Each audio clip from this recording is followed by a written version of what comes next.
In the summer of 1982, Robert Rob Edwards, a young man with an insatiable thirst for adventure, set out to hike the Bitterroot Mountains of Idaho.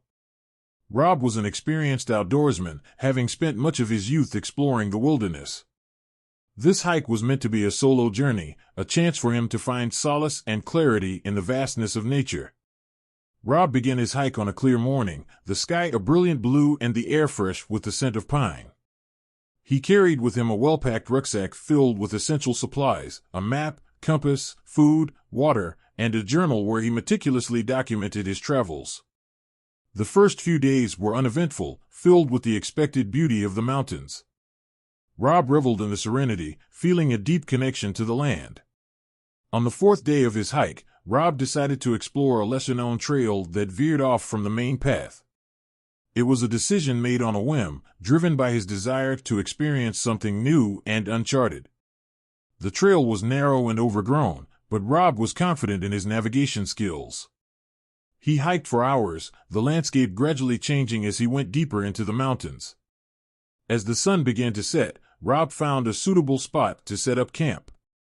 He made a small fire, cooked a simple meal, and wrote in his journal about the day's journey. Exhausted but content, he fell asleep under a blanket of stars, unaware that his life was about to change forever.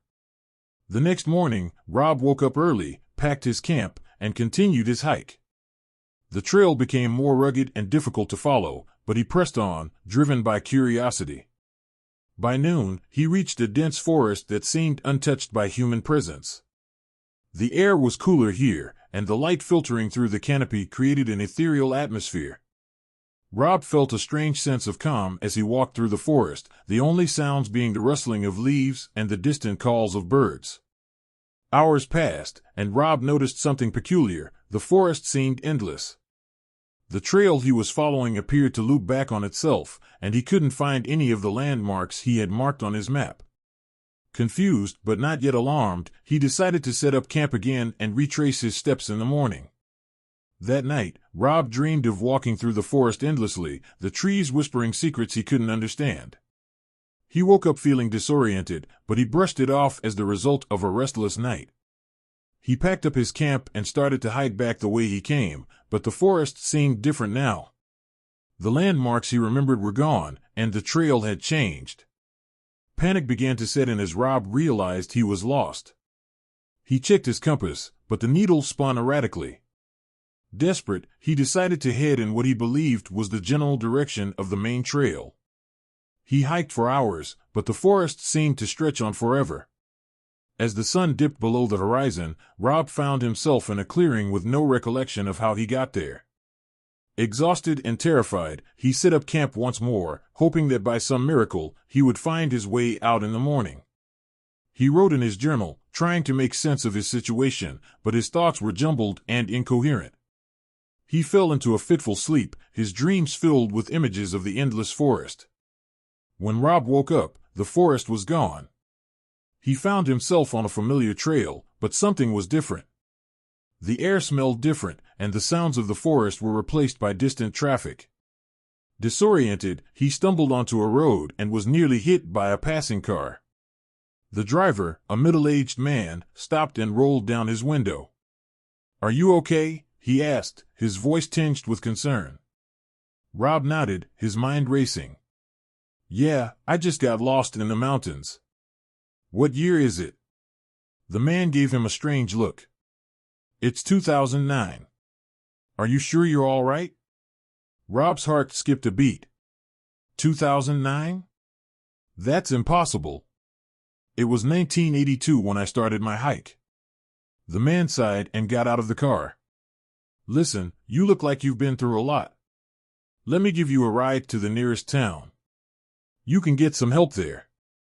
Rob nodded numbly and got into the car. As they drove, he tried to process what was happening. It felt like he had only been in the forest for a few days, but according to the man, 27 years had passed. He kept silent, fearing that any attempt to explain his situation would make him sound insane. In town, Rob was taken to a local clinic. The doctors and nurses were kind but skeptical. They ran tests and found that Rob was in perfect health, albeit confused and disoriented. With no other options, Rob was placed in a halfway house while the authorities tried to piece together his story.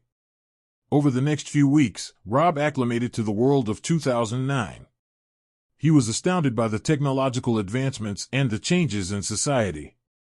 Determined to fit in, he spent hours in the local library, catching up on the history and events he had missed.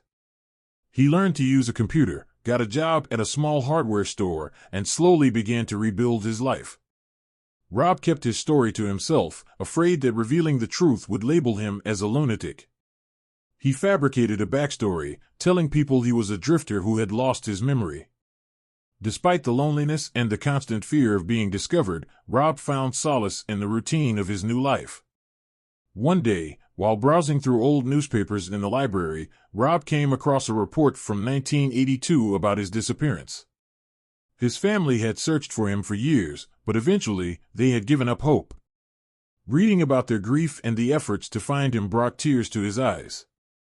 He wanted to reach out to them, but he couldn't bear the thought of explaining his inexplicable absence. As years passed, Rob made peace with his situation. He built a small circle of friends, people who accepted him without prying into his past. He continued to hike, finding comfort in the familiar embrace of nature, though he never ventured too far from the beaten path. Rob's story became a silent legend in his own mind, a tale of a man who had walked through time and emerged in a world that wasn't his own. He often wondered if the forest in the Bitterroot Mountains was some kind of portal, but he never found any answers. All he knew was that he had been given a second chance at life, and he intended to make the most of it. In the end, Rob Edwards became a part of the fabric of 2009, a man out of time who had found a way to belong. He lived quietly, carrying the secret of his journey with him, a testament to the mysteries of the world and the resilience of the human spirit. And though he never returned to the Bitterroot Mountains, the memory of that fateful hike remained with him, a reminder of the strange twist of fate that had brought him to a new life.